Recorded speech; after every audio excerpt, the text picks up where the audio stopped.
Uma pausa no seu podcast para contar que chegou o novo Peugeot 2008, um carro que impressiona até quem já viu de tudo. Conheça uma experiência de puro prazer em dirigir com acabamento sofisticado e design inconfundível.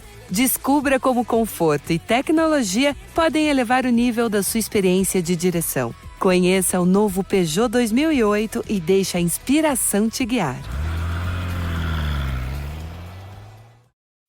Are you ready to try the best-tasting gummy you've ever had? Well, Organifi's latest breakthrough, Better Biome gummies, are not only delicious, but they're your new way to support a healthy gut. Better Biome gummies are packed with the power of Live Ox Gold Kiwi Extract, a superfruit that's clinically proven to enhance your gut health by feeding beneficial bacteria and promoting growth, especially the hard-to-reach F. prau. Unlike other prebiotics that may cause bloating and gas, LiveOx helps relieve these discomforts while ensuring vital nutrients are well absorbed. And that's not all. These gut-balancing prebiotic gummies combine the soothing qualities of apple cider vinegar with the rich nutritional profile of New Zealand gold kiwi. This means improved digestion, reduced bloating, and a restored gut lining, making every gummy a step toward balance. Transform your digestive health today. Head over to www.organifi.com/bestofyou and use code bestofyou for 20% off your entire order. That's www.organifi.com/bestofyou.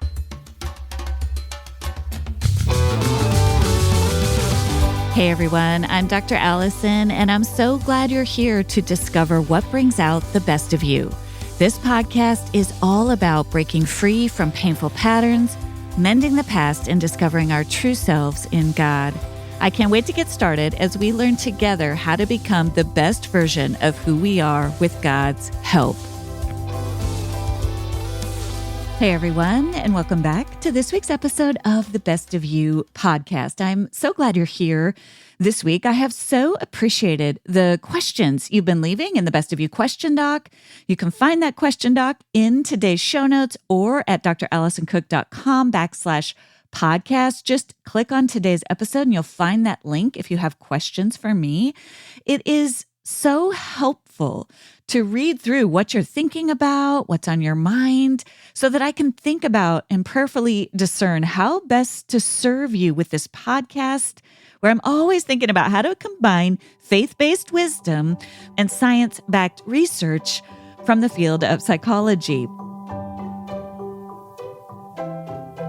And so I've noticed a theme in some of the questions these past few weeks about two important and connected topics.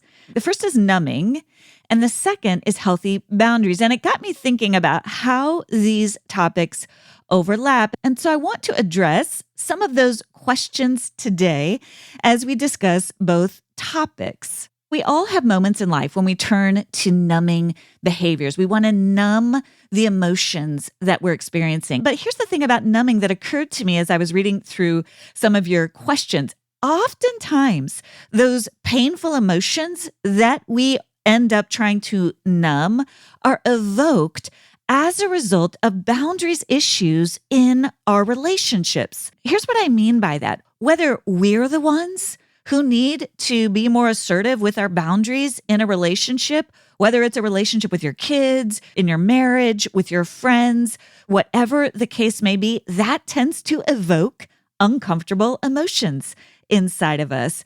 But what's also true is that when other people assert boundaries with us, whether they do that really well or whether they do that in an unkind or cruel way, which, as you'll hear me explain in this episode, I don't actually think is what we mean by the term boundaries. Sometimes boundaries get conflated with toxic behaviors.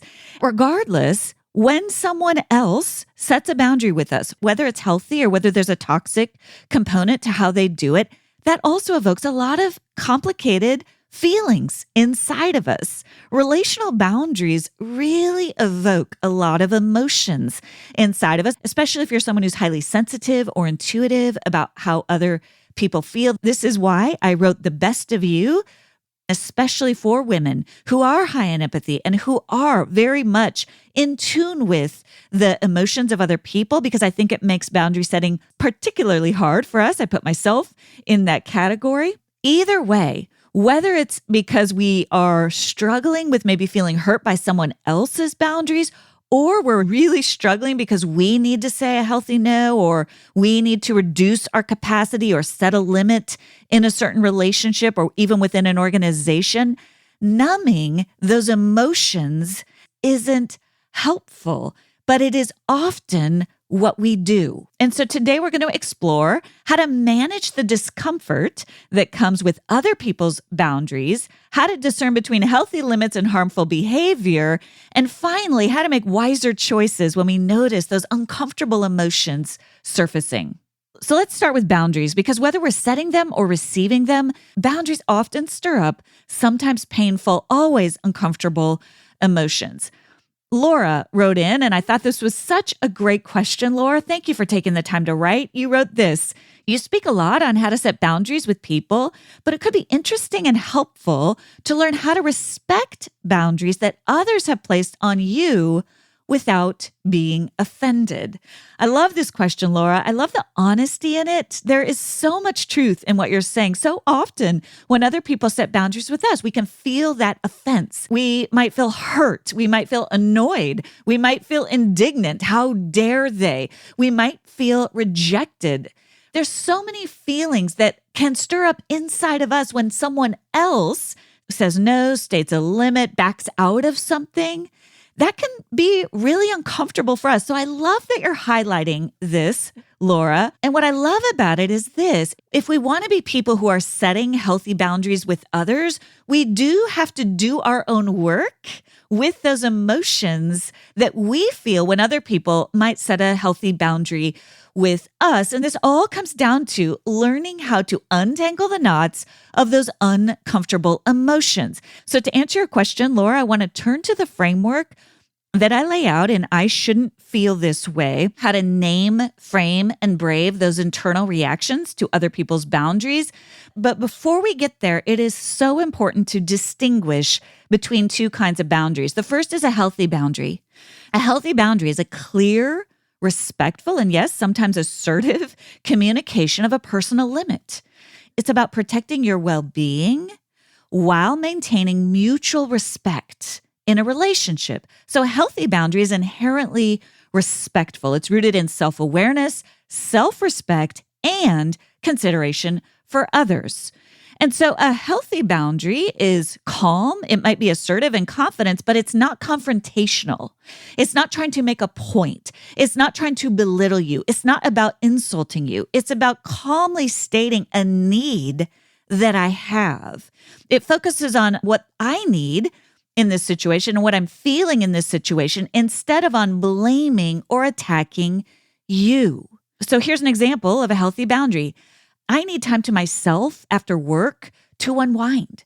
So I won't be able to talk on the phone or take phone calls in the evening hours. That's just a simple statement of this is what's true for me. Another example of a healthy boundary. I really value our friendship, but I've got so much on my plate right now. I'd love to get together later this week, later this month, later this year, whatever feels right, when I have some bandwidth, right? And so you're taking ownership of the fact that your need is to step back. Now, that can be really hurtful for the other person. We're going to get to that, but you're not saying anything cruel or selfish or mean. There's a statement of need in that. Another example of a healthy boundary is someone says, I'd love to help you out with your nonprofit, with your ministry need. I'd love to help you out with this need that you have. I just can't do it right now. I really hope you find some people who can give you the support that you need. There's not even really an excuse there. It's just a no. It's just I can't serve in this way. I can't do it. That's a healthy boundary. Now, on the other hand, an unhealthy boundary, and this really isn't even a boundary. I think these are examples of toxic behaviors. These are actually attacks. This is when boundaries get weaponized, when somebody uses a boundary as a weapon to try to hurt someone else or try to go on the attack. It's often reactive or aggressive. It's often controlling, manipulative, and designed to be hurtful. It's not inadvertently hurtful. It's trying to hurt someone under the guise of a boundary. So instead of communicating a need, an unhealthy boundary tries to exert power over the other person or blame the other person for how you feel. The purpose of an unhealthy boundary isn't to protect my own emotional, spiritual, and physical needs. It's, in fact, to try to control, punish, manipulate, hurt someone else. And that's not actually a boundary. Again, these are toxic behaviors, but oftentimes they show up under the guise of a boundary. Here are some examples of these unhealthy boundaries. If you were to say to someone, "You're always interrupting me and I can't stand being around you anymore," that's hurtful. That's an attack. That's saying there's something wrong with you, therefore I'm not into this. A healthy version of that might be to say to someone very calmly, maybe you take some time with your own emotions and you go to that person and you say, "I notice that when we're talking, I don't always get to finish my thoughts. I'd love it if we could please be really, really careful to ensure that we're both able to fully express ourselves during the conversation." Here's another example of an unhealthy boundary that's really all about control. If you don't cancel your plans and come to my event, I'm going to be really hurt. And I don't know if we're going to stay close after that. There's a threat in there. You're trying to control someone else's behavior, trying to manipulate them with the threat of removing your affection for them. Again, a healthy boundary in this case would be to say, "I'm so bummed you can't come, but I completely understand." Right? So you're acknowledging that you're hurt, but you're not putting it on the other person. And then finally, another example of an unhealthy boundary. You're having a hard conversation and you say something like, I'm done talking to you. This is over. If you don't agree with me right now, if you don't stop right now, this is over. You never listen anyway. I'm done." Right? This extreme shutting down of a conversation. A healthy boundary might be to say something like, "We're getting heated. I can tell I'm getting agitated. I need a few minutes. I need to calm down before continuing this conversation," right? So a healthy boundary takes personal responsibility, takes ownership. It doesn't put it on the other person.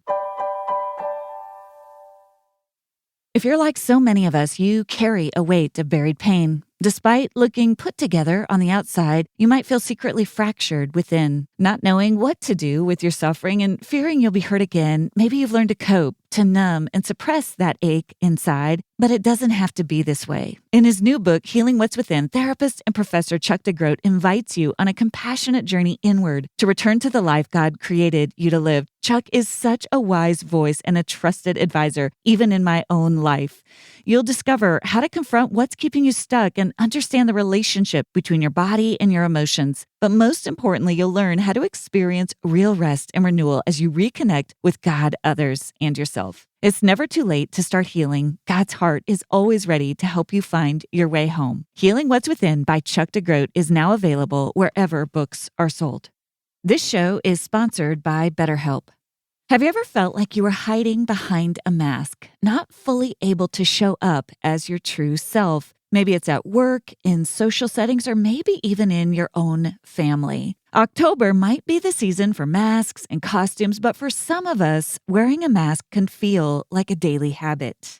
Therapy can help you take that mask off and start to accept all parts of yourself and show up more authentically with other people. It's not just for those facing major challenges. Therapy can help you learn positive coping skills, set healthy boundaries, and become the best version of yourself. If you've been thinking about starting therapy, give BetterHelp a try. It's completely online, it's convenient, flexible, and fits into your schedule. You just fill out a short questionnaire to get matched with a licensed therapist. Be sure to tell them that your faith is important to you, and you can even switch therapists at no extra charge at any time. Take off the mask with BetterHelp. Visit BetterHelp.com/bestofyou today to get 10% off your first month. That's BetterHelp, HELP.com/bestofyou.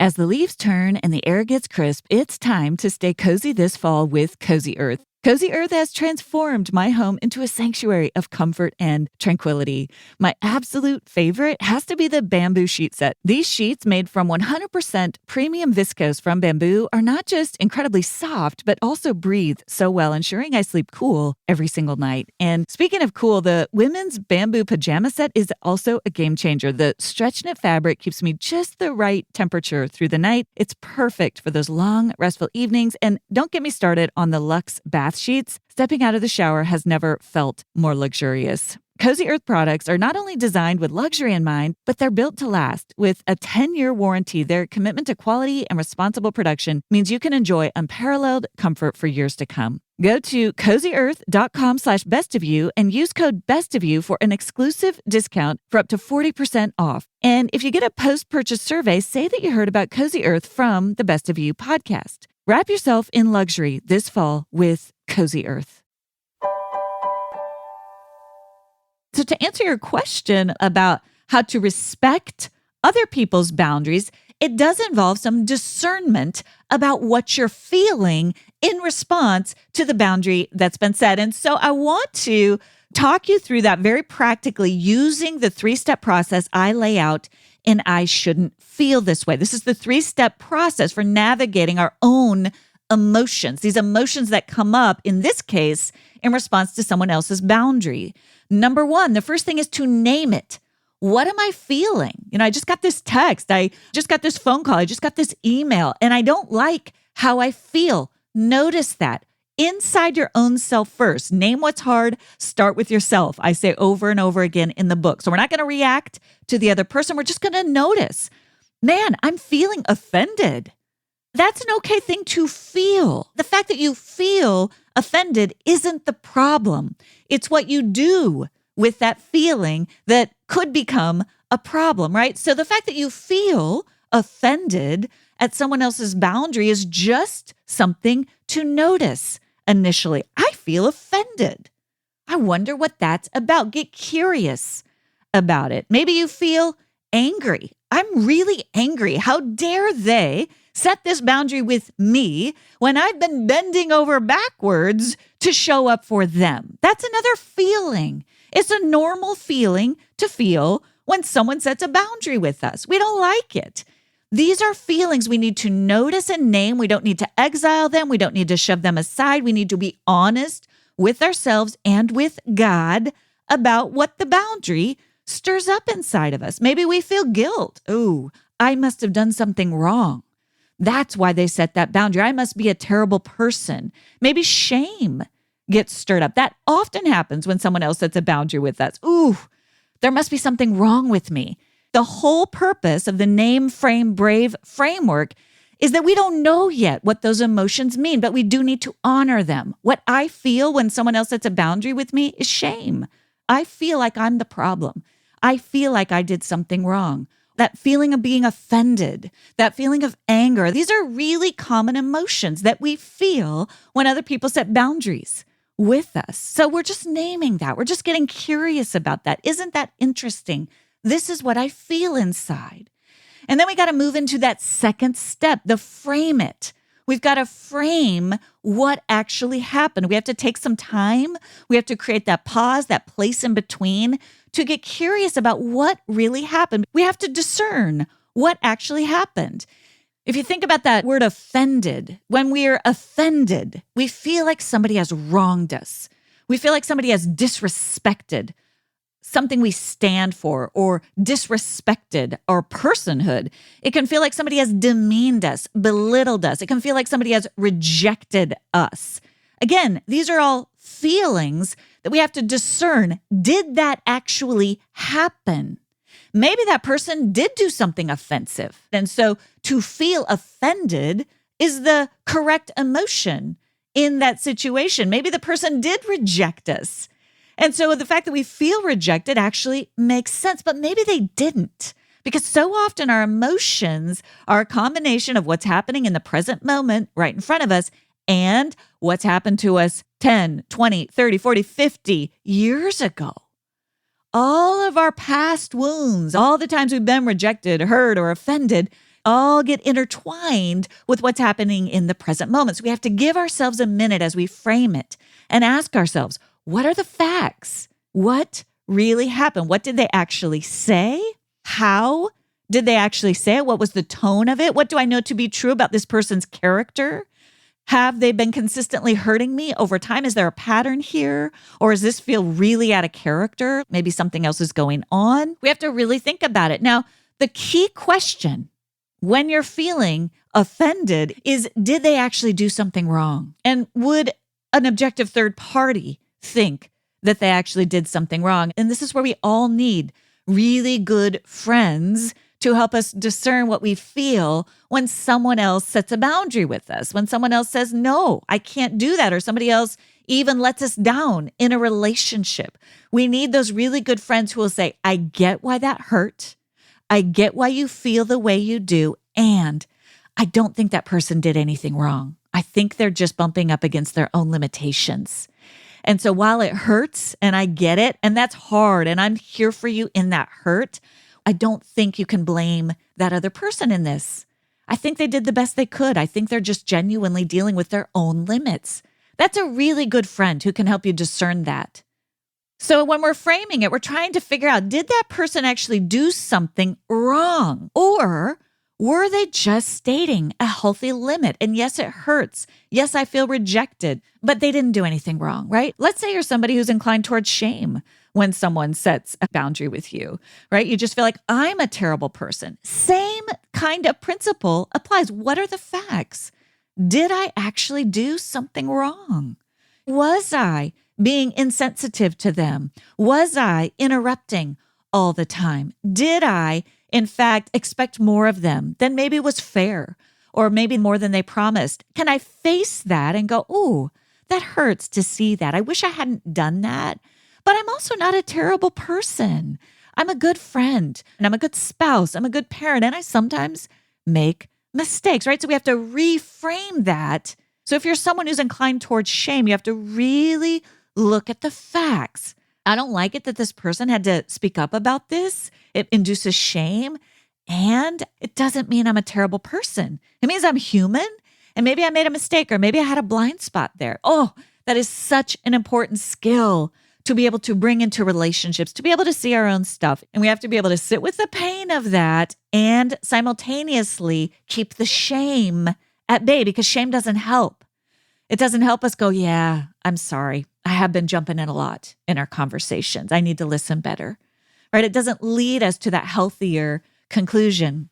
It might even be that nobody did anything wrong. You didn't do anything wrong. They didn't do anything wrong. They just can't meet that need or that expectation that you have. And it's not because you did anything wrong. It's just because we're humans and that person can't show up for me. That happens. So we really have to do that work of framing when it comes to other people's boundaries. What really happened here? Did they do something wrong? Were they hurtful? Were they harmful? Were they being cruel, controlling, or manipulative?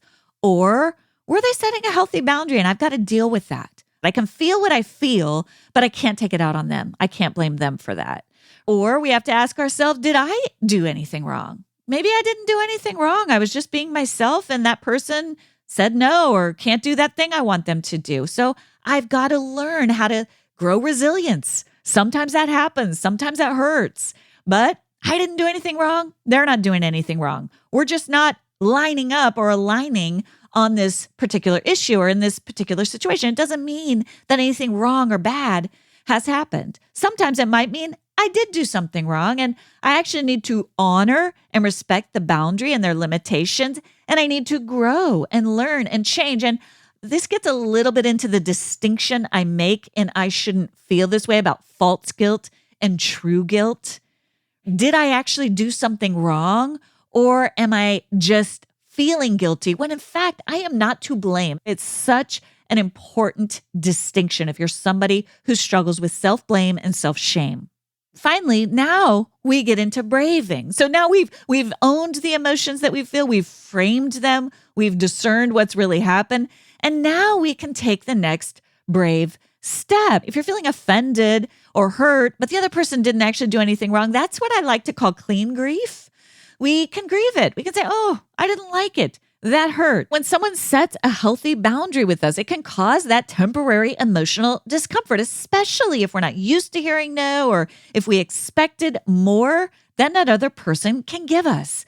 And it hurts, but it's rooted in our own disappointment, our own unmet expectations. It's not because they actually did something wrong. And so the pain in those situations comes from realizing that people have limits, and that's disappointing. The brave path in this situation is to honor the part of you that feels bummed out, that feels disappointed, that is aware that, man, people do let us down, even the best of people.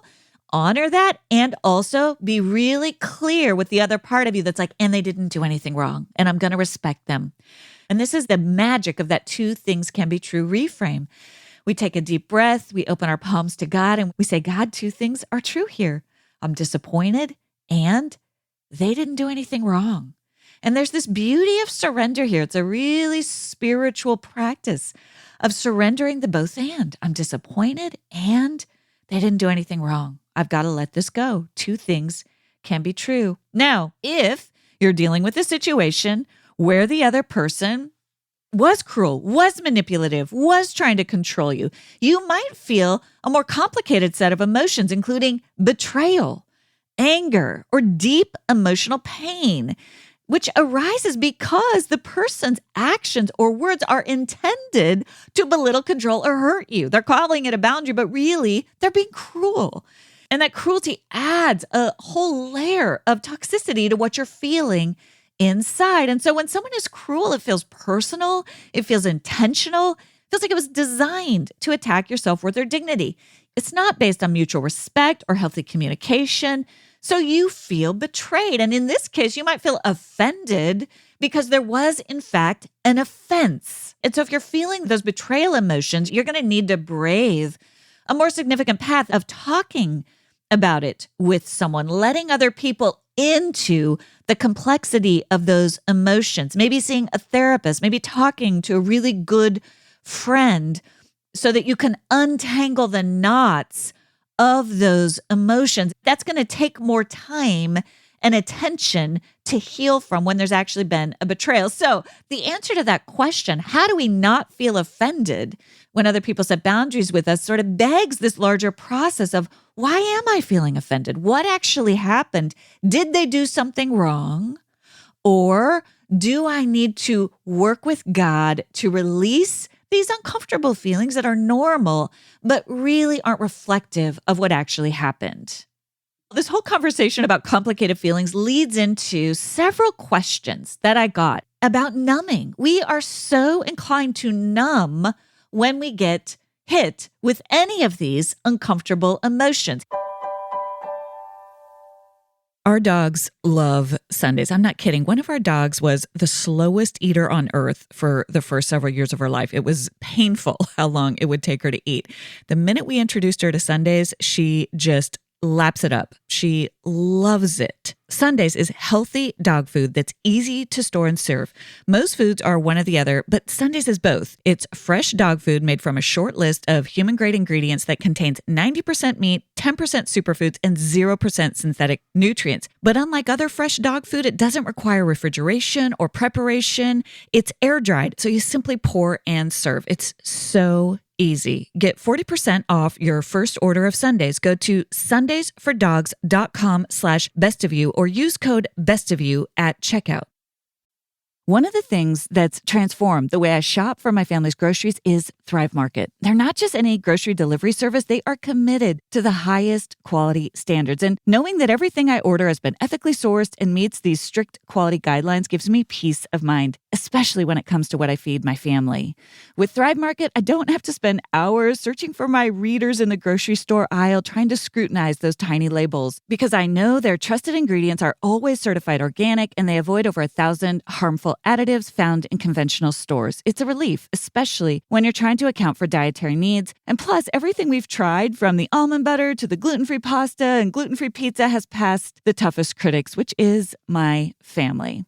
Thrive Market is also on a mission to make healthy living accessible for everyone. For every membership purchased, they sponsor one for a family in need. Want to shop at a grocery store that actually cares for your health? Go to thrivemarket.com/bestofyou for 30% off your first order plus a free $60 gift. That's THRIVE market.com/bestofyou. thrivemarket.com/bestofyou. I got questions from Haley, from Sierra, from Emily, all about struggling with numbness. Now, there are a lot of reasons that we numb. Sometimes there's more chronic numbing that we've learned how to do. It's almost a dissociative quality that we've learned how to do as a result of deep trauma. Sometimes we are numbing just on a more day-to-day basis, like, ooh, I don't like what I'm feeling, so I am just going to check out. In my book, Boundaries for Your Soul, we describe the 3 categories of the parts of the soul. It's based on the internal family systems, the IFS model of therapy. There are 3 categories of parts. The second category of parts, these are protective parts of us, are what Richard Schwartz, the founder of the model, called firefighters. Why are these parts of us called firefighters? It's because they get active after the flame of pain surfaces. These parts of us detect pain. They detect complicated feelings. They detect anger. They detect that betrayal that we were talking about. And their job is to put the flames of that pain out, no matter what. And these are the parts of us that just immediately reach for the Netflix binge. They reach for the potato chips. They reach for the food. They reach for the scrolling. Scrolling is such a fast and quick way to just numb out, to just douse those emotions with whatever is at our easiest disposal, right? These are parts of every single one of us. We all have these firefighter parts of us. That is their job.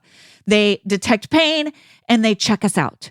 Now, when they get extreme, they can go for booze, they can go for drugs, they can go for self-harming behaviors like cutting. They can become addicted. They can turn into sex addictions, drug addictions. They can get really extreme, but they also are just parts of us that on any given day are just like, I don't want to feel this way.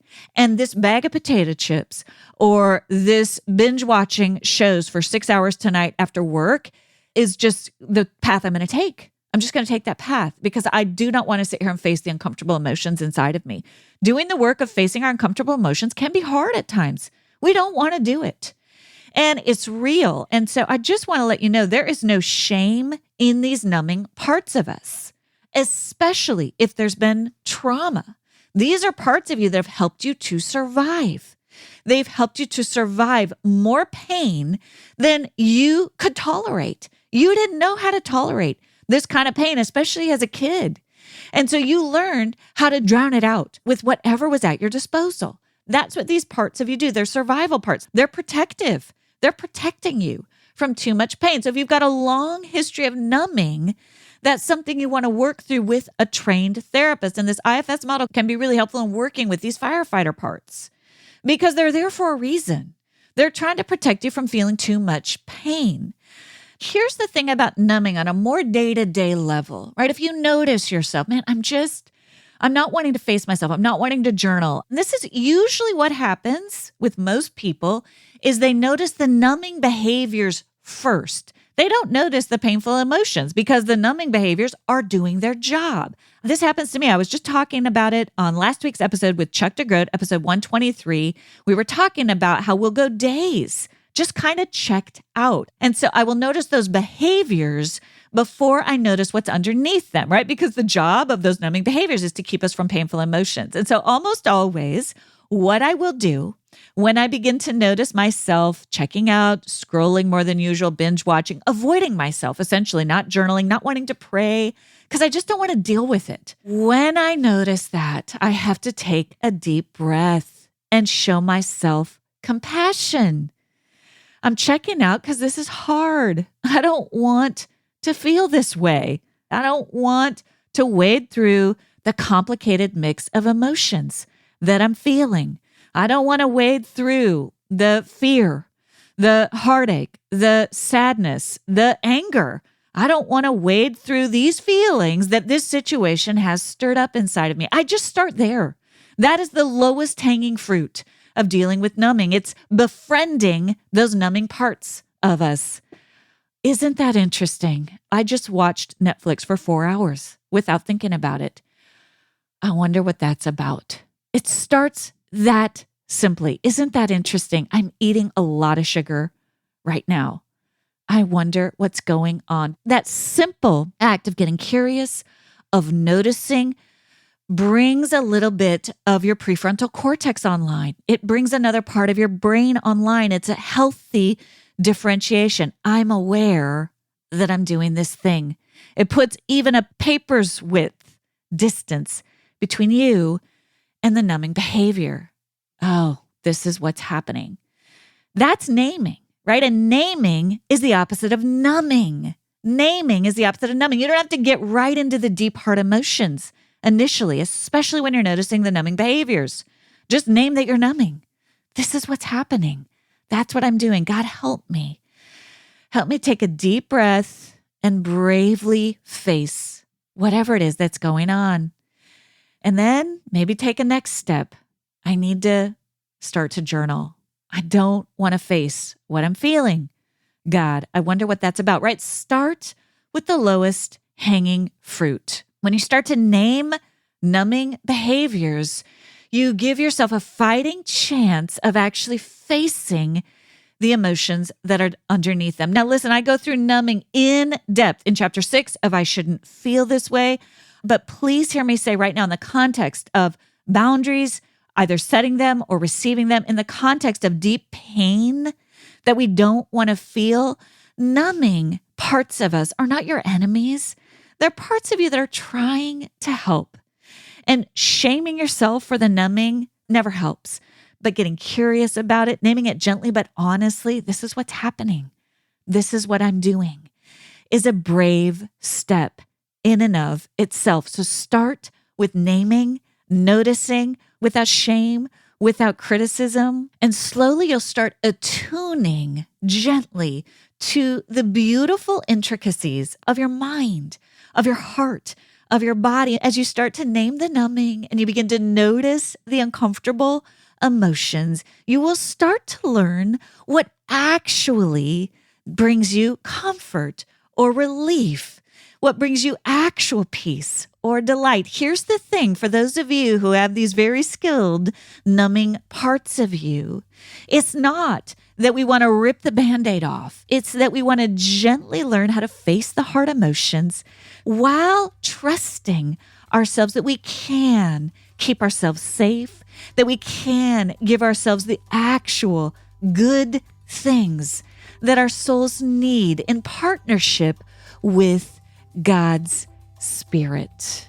When you name your numbing behaviors and the painful emotions that lie underneath them, you come alive to yourself and to God and to the wonder all around you. You start to feel again, and it's such a beautiful process. You become empowered to set the healthy boundaries that you need and to honor the disappointment that we all feel at the hands of others. You start to nourish a beautiful symphony of feelings inside yourself. You start to learn what brings you joy, what brings relief, what brings play, and how to soothe yourself in healthy ways.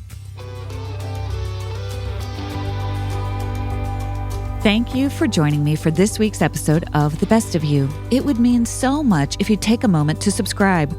You can go to Apple, Spotify, Amazon Music, or wherever you listen to podcasts and click the plus or follow button. That will ensure you don't miss an episode, and it helps get the word out to others.